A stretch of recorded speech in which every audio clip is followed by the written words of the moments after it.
These are the sneaker releases that you need to know about in September 2024. This is Sit or Sell. Let's start things off on September 2nd with the Nike Air DT Max 96 in the Colorado away colorway. After years of not releasing the Air DT Max, Deion Sanders and Nike have finally come back together to give us some pretty decent retros. And with Deion Sanders now being Coach Prime, it makes sense that they're releasing a shoe in the colorway of his college, Colorado. Like all of the other recent released Deion Sanders DT Maxes, this shoe is releasing for a retail price of $170. The shoe comes primarily in a white leather upper accented by that iconic claw mark design on the side of the shoe in metallic gold. And I know not everyone's into the DT Max, but this is a pretty clean colorway of the shoe. However, we know that the first DT Maxes didn't sell out immediately when they dropped, or at least the first retro of the shoe that dropped earlier this year. So for that reason, I am going to give this shoe a sit because I don't think it's any better than the OG. Moving on to September 3rd, we've got the Air Jordan 1 High Golf Gold Volt. I've never really been a huge fan of this colorway, and the original version of the shoe came in like a canvas upper, which I liked even less. This time around, this golf take on the Gold Volt colorway is coming in primarily leather. However, the colors are exactly the same. It's split between like a volt at the top and an orange at the bottom, and it's fine. It's just not something that I particularly want to grab, especially not for the full retail price of $180. I'm certain this shoe is going to be sitting. I'm sure I'm going to be able to walk into the outlet like 2 weeks after it releases and find a pair for probably under retail. So in my opinion, because I've seen a lot of golf shoes sit in better colorways, this shoe is also going to sit and probably sit pretty hard. Then rounding off the third, we've got a bunch of Nike Pegasus 41s in every football team's colorways. So over the last few years, you may have noticed that Nike has started releasing Pegasus sneakers with football teams on the side. And these releases tend to be pretty regional unless you're buying them online. For example, if you go to a Nike store in Philadelphia, you'll find an Eagles pair of Pegasus. As a Ravens fan, I've always been interested in grabbing the Ravens Pegasus, but I've just never decided to pull the trigger, and I don't think this year is going to be any different. These shoes all look pretty similar to what we've gotten in the previous years. This time around, I don't think they actually have the team's logos on the heel. Instead, they just have the name of the team printed on the midsole, which is pretty difficult to see. For me, I feel like sneakerheads would rather wear a pair of their favorite sneakers in the colors of their favorite team rather than a pair of sneakers that they probably wouldn't buy otherwise with their team logo on. Maybe I'm wrong, but every year that Nike's done this, I've seen these shoes sitting in the Nike outlet for months, and I feel like this year is going to be no different. So I think all, 32 teams of the NFL are probably going to end up sitting. Am I right with 30? I think it's 32 teams. Yes, all 32 teams. I think all 32 pairs of the Nike Pegasus NFL teams are probably going to end up sitting. Oh, I forgot to mention, if you want to grab this shoe early, or if you're watching this video after it releases, I've made sure to link this shoe and every other shoe that I talk about in today's video through the YouTube shopping tab on your screen. I actually think it's over there. I keep pointing up there, but I think it's over there. Or there. It's somewhere on your screen. Dropping on September 5th, we've got the Nike Dunk Low Silver Blue. According to Nike, this metallic silver pair of Nike Dunks is a superhero-inspired colorway. It first released 20 years ago and now is re-releasing in 2024. It's kind of wild now to see pairs of Nike Dunks and Nike SB Dunks consistently sitting in stores. It's not something I expected, but it makes a lot of sense because Nike has just been hammering out those Nike Dunk colorways for years. And consequently, colorways like this, which definitely would have sold out a couple years ago, which probably have a lot of nostalgia for some people, probably won't end up selling out. Was it the Ultraman colorway that released a couple months ago that everyone thought was going to sell and then it didn't sell out? I think this is like that. I don't know if this is a Japanese superhero. I'm not sure who it's based on, but let me know in the comments down below if you do. Either way, it's a $135 pair of Nike Dunk Lows, and in my opinion, this shoe is going to sit. Then dropping on September 6th, we've got 4 new colorways of the Apothecary Essential socks dropping in collegiate themed colorways. Seriously, these new colorways match perfectly with your sneakers and they look great with a lot of pairs of Nike Dunks, so check them out. Also, and maybe I'm just biased, but I think they're the best socks in the world. Also dropping on September 6th, we've got 5 new Kobe 8 Protro colorways. So these 5 colorways, actually kind of like these Essential socks, are specifically designed to match with different teams. You've got a white, purple, and gold, you've got a red and white, you've got a gray and white, a black, purple, and gold, and a navy. Each pair is going to retail for $180, and while these shoes will probably be more available than most other pairs of Kobe 8 Protros, I still don't think they're going to sit on shelves. Kobe Protros in general have been incredibly popular, especially because people not only wear them casually, but also like to play basketball in them, so Nike is bringing out a bunch of colorways. So even though these new colorways are not like ultra hyped or specifically themed, I do think people will be excited to grab them if they play like on a basketball team that has red and white as their team color. Now, if you're not familiar with what a Kobe Protro is, essentially it's a performance retro, which means that they've actually updated the tech inside the shoe to make it more like a modern basketball sneaker. So in the case of the Kobe 8, they've added React insoles and an engineered mesh upper, which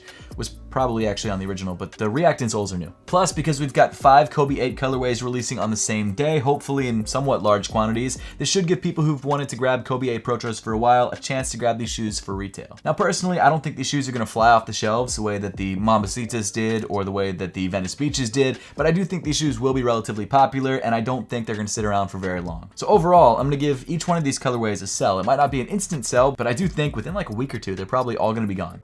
Moving on to September 7th, we've got the Adidas Brain Dead Stan Smith collaboration. So this collab comes in 3 different colorways. You've got a dark green, a cream, and a pink, and each one of these pairs feature a very simplified leather upper with the Brain Dead logo punched into it. Now for me, one of my favorite details on the Stan Smith is actually the Adidas 3 stripes. I think it adds a nice design element to the side of the shoe. This Brain Dead logo makes the shoe feel a little bit more like a dress shoe, which I think some people might like. I think people also like the fact that it's different, and they also probably like the fact that it's a Brain Dead collaboration. That being said, I think this collaboration did a really great job with accent colors, particularly that cream and blue colorway. I think it's super fresh.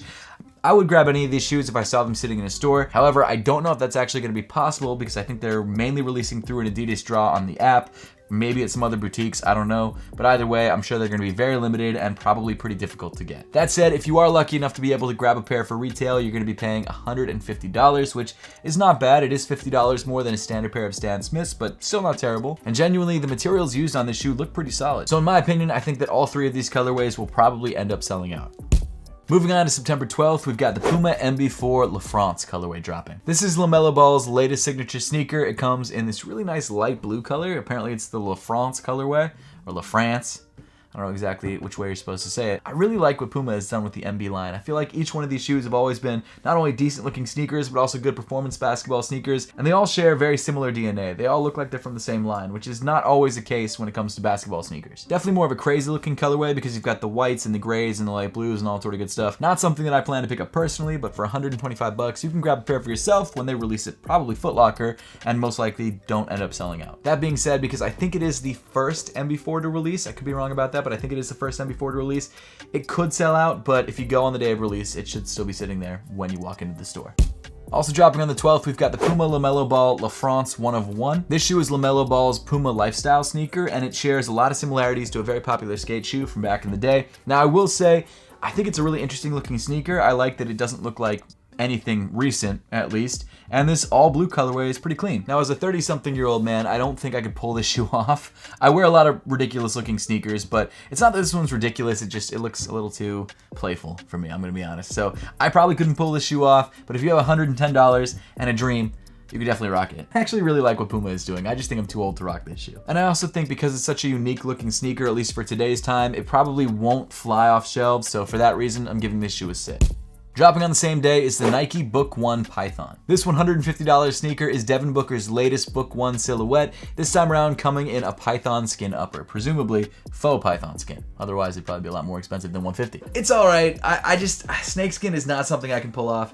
I've been saying that about a couple sneakers today, but genuinely I don't think I could rock this sneaker. I don't think it's a bad shoe. There's a lot of people out there who are much better dressers than I am that could definitely pull this off. I'm just not that guy. The Book 1 though is genuinely a pretty solid sneaker. I know it got flamed a lot in the beginning, but I do think as it's kind of continued to release, people have warmed up to it. I like that it's inspired by the Air Jordan 1. As an Air Jordan 1 fan, that's awesome, and I've always kind of had a soft spot for this sneaker, but overall, this colorway is not for me. I honestly couldn't tell you where the hype is going to be for this colorway, but in my opinion, I do think it's probably going to end up sitting on shelves. Also dropping on the 12th is the Nike Dunk Low Escargot. Inspired by the French treat, Escargot, which is not something I would really see myself eating. The shoe comes in a really nice light tan and green upper. I just wish I didn't know the sneaker was called Escargot, because that kind of bums me out in this colorway, because I think the colorway itself is fire. And I'm sure Escargot is fine. I just don't know if I could eat it knowing what it is. The materials used on this shoe look clean. That very light green color on the midfoot panel looks very fresh, accented by this nice sort of orangey brown lace. I think all around, it's a dope looking sneaker. Now it comes in at a retail price of $125. I know Nike Dunk Lows haven't been flying off shelves, but in my opinion, this colorway is so clean, so I do think there's a chance that it could sell out, but it probably won't. And so because of that, I'm gonna give this shoe a sit. Also dropping on the 12th is the Air Jordan 5 El Grito. This Air Jordan 5 colorway is inspired by Mexico's culture and heritage. It features 3D details on the heel and on the toe inspired by the streets of Mexico, and comes with green and red hits inspired by the Mexican flag. Now the sale colorway of the shoe is going to release for a retail price of $210, and I'm not totally sure how this shoe is going to do. I think if it's pretty limited, it probably will sell out, and also because it's a special edition pair of Air Jordan 5s. However, Air Jordan 5s haven't really been moving the way that they were moving a couple years ago. So for me, it's kind of hard to give this shoe a sit or sell rating because I don't know how limited the shoe is actually going to be. But in my opinion, I do think that this shoe will be limited and will probably end up selling out. Finally, rounding off the 12th, we've got the Bodega Asics Gel Kayano 20s, small wins add up. For me, this shoe is a must cop. I love Bodega, I love Asics. It's a fire collaboration. The colorway is super clean, super easy to rock. gotta grab it. Over the last couple months, I've been rocking the gel Kayano 14s almost every single day. I love this sneaker. Well, not recently, because I'm actually doing a challenge on my Instagram where I'm trying to rock every pair of sneakers in my collection over the next however many days it takes. And actually, if you guys want to follow that, make sure to follow me on Instagram at @RealSethFowler. But before I was doing that challenge at the beginning of August, I was rocking these guys a bunch. And the gel Kayano 20s, as you can probably guess from the name of the sneaker, is a newer version of this shoe and actually looks really, really clean. This would be my first pair of gel Kayano 20s, and apparently that silhouette, being an older silhouette, is all of a sudden having this huge resurgence in popularity, which I guess makes sense because the gel 1130s are popular, the Kayano 14s are popular. People are just scrounging for more Asics silhouettes, so Asics bringing back the gel Kayano 20s makes sense. But this collaboration in particular is absolutely fire. It features a white knit upper accented by semi-translucent overlays that form the Asics logo. You've got green hits, you've got yellow hits, super clean, super easy to wear, pretty understated, which I really like about it. And it's a must cop, I must say. Oh, and I should also say the shoe is going to retail for $180 and is inspired by small wins adding up to create a big win, which I think is a cool inspiration for a sneaker. I don't know how it relates to the colors. I'm sure there is some sort of connection there. I just don't know what it is yet until I get the sneaker in hand. And in my opinion, I absolutely think this sneaker is going to sell out because not only are Asics popular, but Bodega's popular, and collaborations between Asics and other brands always fly off shelves. So for that reason, this shoe is getting a definite sell. Then moving on to September 13th, we've got 3 different Crocs Clog collaborations. Now, I'm not 100% sure, but I'm assuming that September 13th is a Friday because the 3 colorways that are dropping are the Freddy Krueger colorway, the Jason Vorhees colorway, and the Pennywise colorway. All horror movie bad guys, which would make sense to drop on Friday the 13th. But with the recent surge in Crocs collaboration popularity, like the Lightning McQueens, I think that these 3 shoes will be incredibly popular. Some of the details on these shoes are absolutely wild, like the lollipop on the Pennywise pair. That's pretty weird, but kind of into it. Now, I gotta be completely honest, I'm not a horror movie fan. My wife is, but I'm not. So I probably won't be grabbing any of these pairs for myself. Maybe for her, I don't know. But they are definitely cool. There's a lot of thought that went into these collaborations, and it's exciting to see Crocs doing a lot of crazy stuff. I love when brands do stuff like this. Now, most likely these shoes won't be that limited. I expect them to probably sell out initially, but then probably restock. So I guess just because of what the nature of this video is, if the first wave sells out, I should give them a sell, and that's what I'm gonna do. I'm gonna give all 3 of these a sell, but I don't think it'll be impossible to grab these if you want them. Then again, they could be incredibly limited and completely sell out. I have no idea. I don't really cover Crocs in these videos unless it's like a Salehi. So this is new for me. I don't really know what I'm doing. Yeah, let's go with the sell.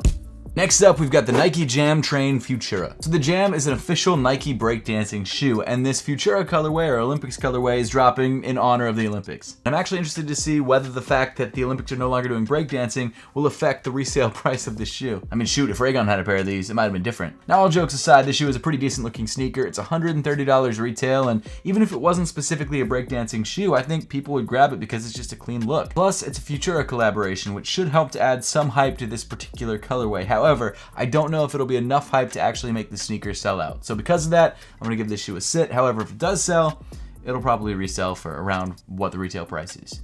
Finally, rounding up the 13th, we've got the Nike Air Foamposite 1 Royal. First released back in 1997, the Royal Foamposites are one of the most popular Foamposite colorways of all time. It's a futuristic looking silhouette even now in 2024, 27 years after it first released. As the name would suggest, this shoe comes primarily in royal blue, accented by black hits on the top and an icy blue outsole on the bottom. And I do think there might actually be some hype for this shoe. Now, it won't be as much as the DMV Foamposites that dropped last month, which are currently reselling for $400. I thought I had a chance to grab those, but I didn't. But because Foamposite hype seems to be slightly re-emerging, not to the same heights that it was at in 2012, but a little bit, I think there's a chance that this shoe could sell out. Moving on to September 14th, we've got the Air Jordan 1 Midnight Navy. I actually think this shoe is absolutely fire. It's a very dark blue Chicago Air Jordan 1, essentially. It comes with the white leather upper accented by midnight navy overlays, as well as black Nike swoosh, black ankle area, and then this off-white colored midsole. I know I say this in literally every sit or sell video, but it's really crazy how a couple years ago, probably 2017, not a couple years ago, 7 years ago at this point, this shoe would have been like a $700 shoe. Maybe 2020, maybe 4 years ago. Either way, now in 2024, this shoe is probably gonna go for under retail. It's a simple, clean look. It's something that Air Jordan 1 fans will absolutely love. I really don't know how the hype is going to be on this shoe because I do think people will like this colorway, but probably won't pull the trigger on it. So because of that, even though it's such a good colorway, I'm going to give this shoe a sit. Yeah, that's ridiculous. It's usually $180. That's what the retail price is going to be, but you can grab it through the YouTube shopping tab right now for $126. Man, it's such a good colorway too. That's wild. Then rounding off the 14th, we've got another Peaceminusone Nike Air Force 1 Low collaboration. This time it's called the Paranoise 3.0. So on this latest collaboration, you're getting a black leather upper accented by a white midsole with black paint stripes along the side. But where the shoe differs from previous collaborations is that the Nike swooshes on this shoe alternate colors depending on which side of the shoe that you're looking at. Out of all the Peaceminusone Nike Air Forces that I've seen, this one might be my personal favorite. I haven't really been a huge fan of any of them, but this is one that I might actually see myself rocking. Now the shoe is going to retail for $200, which is super high for a pair of Air Force Ones, but most likely you're not going to be able to buy the shoe for $200 because in my opinion, this shoe will absolutely sell out and probably resell. Dropping on September 16th, we've got the Nike Air DT Max 96 in the Colorado colorway. So the first pair that we talked about today was the away colorway. This time around, we're getting the home colorway, which comes in black instead of white. Everything I said about the first one, other than the colors, is pretty much the same here. I will say though that personally, I'd rock this colorway before I rock the white colorway. I just think it's a little bit easier to wear, but everyone's opinion will vary. That being said, like the first colorway, I don't see this shoe selling out, so I'm gonna give this shoe a sit. But then dropping on September 19th, we've got a pair of shoes that I won't say is highly anticipated, but people have been talking about. And that shoe is the New Balance 1906L. So if you've watched any of my recent videos, you know that I love the 1906R. I think it's one of the best shoes that New Balance makes. This is the loafer version of the shoe, presumably the L in 1906L references that. It could also be what you're taking if you buy this shoe. I don't know what New Balance was thinking here. Like, why did they make this? I could see a ridiculous designer brand like Balenciaga doing something like this, but New Balance, it just seems kind of out of left field. Now I've got to be completely honest with you. I'm gonna buy it. I'm gonna spend the $160 and buy it because I have to. Not even because I want to make content on it, but because, I mean, of what this shoe is. I mean, it's a 1906R cut in half and turned into a loafer. Like, why would they do that? The shoe looks like LeVar Burton from Star Trek. I don't know what's going on here. Now, I do think the fact that this shoe is absolutely insane is actually gonna help the shoe sell. I honestly wouldn't be surprised if this shoe is somewhat limited and completely sold out. Even though it is what it is. I can't believe I'm saying this, but I'm gonna have to give this shoe a sell. Also dropping on the 19th, we've got the return of the Nike Air Max 90 Reverse Duck Camo. Now, unlike the OG version of this shoe, the Duck Camo Air Max 1s, this shoe is nowhere near as hyped. Initially, maybe when it first released, people were like, I'll grab this instead of the Duck Camos because the Duck Camos go for like $1,000.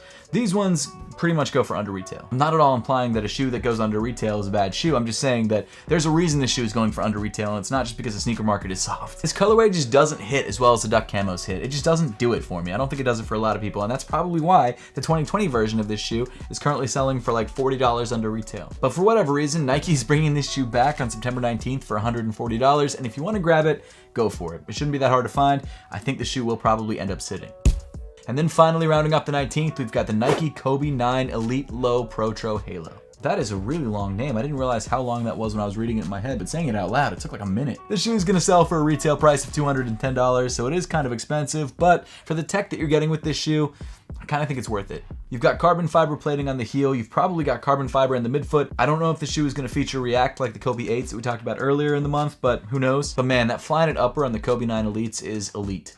Literally. And as you could probably guess from the name of this shoe is the latest Halo colorway. It comes in all white, and it's probably one of my favorite Kobe's to drop this year. The fact that we're getting the first Kobe 9 Elite Low Protro, and also it just looks really, really good in white. For a lot of reasons, this shoe will absolutely sell out. 1, it's a Kobe. 2, it's the first Kobe of its kind. 3, it's incredibly limited, most likely. And 4, the colorway is just so clean. This shoe is absolutely gonna fly off shelves, and if you guys wanna get it early, or if you missed out and you wanna grab it, check out the YouTube shopping tab on your screen. I keep pointing over there. I think it's gonna be over there. I'm still not sure. Oh, it's the other side. All right, guys, check it out on that side. You already knew, you saw it pop up. Then dropping on September 20th, we've got the Verdy Nike SB Dunk Low Visty. Verdy first collabed with Nike back in 2019 on the Girls Don't Cry Nike SB Dunk Lows, and it seems like he's collaborating once again, this time not with his brand Girls Don't Cry, and instead as a solo collab. This shoe is incredibly unique, not only because of its wild colorway, but also because of its plush, hairy details. Seemingly inspired by literally a plush toy, the upper is made up of fabrics, of hair, which apparently you can shave to make it shorter, like you can with the CPFM Dunks, which is kind of an interesting look. The Verdy Nike SB Dunk Lows retail for $135 and are probably one of the most wanted and sought after sneakers of the month, which is kind of crazy to say about a pair of sneakers that look like a plush toy. Now, to be fair, they kind of remind me of the Grateful Deads, and those were incredibly popular, so maybe there's some correlation there. Maybe people like hairy Nike SB Dunk Lows, or maybe they associate them with the Grateful Deads in some way. I don't know. But either way, it's a limited pair of Nike SB Dunk Lows. I think it's absolutely going to sell out. Moving on to September 21st, we've got the Air Jordan 1 Low Mocha. This shoe is basically just a low top version of the Air Jordan 1 High Mocha, which when it first released was incredibly popular and would resell for like $400 to $500. Now to be fair, I do think a lot of the hype from that shoe came from the fact that it looked like a pair of Travis Scott Air Jordan 1 Highs, but even if that was the original reason that brought people to the shoe, I think people just ended up really liking the Mocha 1s, and so it kind of makes sense that they're dropping a low top version of the shoe. The sneaker is essentially a black toe 1 low, except instead of red accents, you've got brown accents, and instead of leather, you've got suede. And I just think it's a genuinely clean sneaker. For $140, you could buy a lot worse shoes. Now, a month before the shoe releases, it's already kind of hovering around retail. It's at like $160, $180. Retail is $140. So you know that the hype just isn't really there for this shoe. Hype for Air Jordan 1s in general just seems to be completely dead. It's wild. But my guess is when this shoe actually does release, the prices will probably drop to below retail. I mean, that's what we've seen happen with the UNC ones or the black toe ones, or really any of the Air Jordan 1 lows that have dropped over the last couple months or couple of years. They just all are kind of hovering below retail, unless it's a collab like the Travis Scotts, but most of them, yeah, below retail. Now I'm gonna try and grab a pair of these for myself, not for retail though, either for resale when they hit below retail, which is what I'm expecting to happen, or maybe find a pair at the outlet, because that would make good content and I just want a pair in general, so we'll see. But in my opinion, even though this shoe is absolutely fire, I just don't see this shoe selling out. So for that reason, I'm giving it a sit. Dropping on the same day, we've got another Air Jordan 1 Low. This time around, it's the Air Jordan 1 Low PSG. So this shoe is a completely new Air Jordan 1 Low colorway. You've got primarily white on the upper, you've got black accents, you've got a Nike swoosh with this cool sort of like glossy black detail, and you've also got this interesting ombre on the toe. It's this sort of puffy fabric that fades from like a pink at the top of the toe to a white at the bottom. And I'll be honest, I don't hate this shoe. I think it's kind of clean. But is it something that I feel like I need? Probably not. I still probably rather have the Mocha 1 Lows that are dropping on the same day. That being said, this shoe will probably be a lot more limited because it's a PSG collaboration technically. And while right now resale prices seem ridiculous, I'm seeing pairs go for like $400 to $1,000, I do think when this shoe releases, it'll kind of end up like standard PSG pairs where it's like maybe $50 to $100 over retail and in some cases under retail. It is, however, slightly more expensive than the ones that we just talked about. It's $150 versus $140. It does feature satin accents and also that new fabric on the tongue, so it's a bit different than a standard pair. It might be a bit more expensive, but you know, it's not a huge price difference. That being said, I do expect this shoe to sell out online, but not entirely in the boutiques that it releases in, because it is going to be more limited and probably not release at most Foot Lockers. Overall, I am going to give this shoe a sell. Then finally rounding off the 21st, we've got the Adidas Bad Bunny Gazelle Indoors in the Bonito colorway. So I actually covered this shoe in last month's Sit or Sell because we thought the shoe was dropping last month, but for whatever reason, Adidas pushed it to this month and now it's releasing on September 21st. I've actually had this pair for like 2 months at this point and I absolutely love it. I wear it all the time. It's such a clean pair of sneakers. I really like the fact that it's a gazelle, but the materials are different than standard gazelles. It's a leather instead of suede. It's also slightly wider in the midfoot, so it fits better. And I like the sort of adjusted toe area. It's pretty cool. You guys have to check out my videos on that. I think I did a top 10 video where I featured it. I don't think I've ever done a full review on it, but either way, awesome pair of sneakers. Make sure to check it out when it drops. And it's not priced that badly at $140. Now, because it is a Bad Bunny collaboration, I do expect this shoe to end up selling out, especially because Adidas is somewhat hot right now, but I don't think the resale price is gonna be that crazy. So if you want a pair of these and you miss out on release day, just grab them for resale. You'll probably pay like $20 over retail. But yes, I do think these shoes will end up selling out. Retroing on September 24th, we've got the Nike Clogposite. First released back in 2000, Nike has decided to bring back one of their wildest silhouettes in 2024, right after all the clog hype is kind of dying out. Not one that I'm ever really looking to grab. That said, I'm already grabbing the New Balance 1906Ls. I might as well grab these too and just do a whole video on ridiculous clogs because there are so many. I mean, we talked about the Crocs too. There's so many crazy clogs dropping this month. It's ridiculous. So this shoe's gonna retail for $140, and I mean, it's exactly what you think. It's a clog version of the Foamposite, or I guess the Flightposite. This is literally what a clog would look like if it released in the early 2000s, because I mean, that's exactly what it is. I genuinely have no idea how this shoe is gonna do. It could fly off shelves and I wouldn't be entirely surprised, but it could also totally sit on shelves and I also wouldn't be surprised. I think realistically it is probably gonna sit, but who knows? Next up on the 25th, we've got the Nike Dunk Low Ceramic. I feel like this shoe just dropped, but it dropped in 2020. It was 4 years ago. It's wild. When the shoe last released in 2020, it was incredibly hyped up, but that's when dunk hype was probably as high as it's ever been. Now in 2024, it's just not the same. That being said, if you were a fan of this shoe and weren't able to grab it when it last released, you can grab it now in 2024 for probably right around retail, $115. Now, I've always been a fan of the Ugly Duckling pack. I think it's a really, really solid dunk pack. They released the other 2 pairs from the pack this year already, and they just didn't hit. So because of that, I am gonna give this shoe a sit, although I do think it's a clean colorway. I'm just not totally sure why they thought that releasing it again 4 years after it last released was a good idea, because the last one, yes, went crazy, but people just don't care about it as much anymore. Who knows? Nike just pumps out dunks, so they probably needed some dunk colorways to drop this year, and they're like, why not just bring back the popular ones? Which I guess makes sense.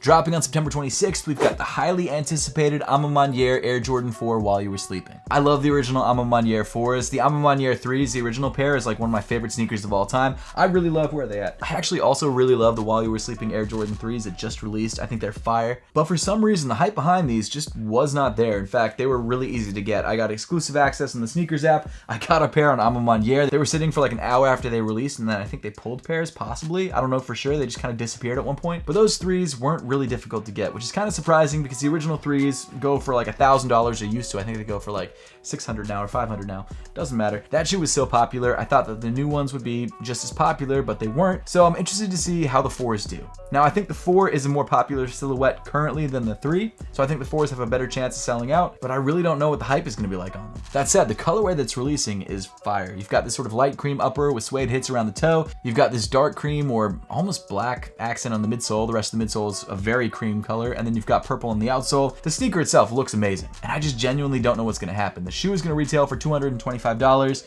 There's no pairs available that I can find to buy early in my size. There was actually a bunch of pairs available for the 3s, so maybe the 4s are significantly more limited than the 3s. I don't know, but yeah, I just really have no clue what's going to happen. I would expect them to sell out because they're 4s and there's probably less pairs of them, but who knows? But my gut is telling me that they're going to sell out, so that's what I'm going to go with. Then moving on to September 28th, we've got the Air Jordan 12 Wolf Grays. This shoe's probably exactly what you'd expect. It's a black leather upper with a wolf gray accent on the mudguard and on the outsole. And this shoe is just fine. I think it's going to be an outlet sitter. I think it's going to be in the outlets in like a week and a half, like the Green Glow ones were right after they released. I don't know. I just don't see any kind of hype behind this shoe. It's $200, so it's already kind of expensive. And I just think this shoe is going to sell like 4 pairs. That's an exaggeration, obviously, but still. To be fair, though, I do think the shoe will be more popular than the purple ones that released earlier this year because it's easier to rock. I mean, gray is easier to style with a lot more colors than purple is, so maybe it'll do better than that pair, but who knows? Actually, let me know in the comments down below what you think of this pair and really any of the pairs that we talked about in today's video. Next up is a Nike Nocta Hot Step 2 in black. This $150 pair is the black version of the Nike Nocta Hot Step 2. The shoe so far has come in, I believe, white and orange. Possibly a purple? I don't think it came purple. I think it's just white and orange so far. But now we're getting a black one. And I don't think people are going to like the black one any better than any of the other colors. This Nocta line, man, just hasn't been hitting. Like, the best thing that they've dropped so far were the Nocta Air Force Ones, which were Air Force Ones. So, I don't know. I like that they're trying different things, but I just haven't liked any of the shoes that they've tried. And like the previous Nike Nocta Hot Step 2s, I just don't see this black colorway selling out. So because of that, I'm giving it a sit.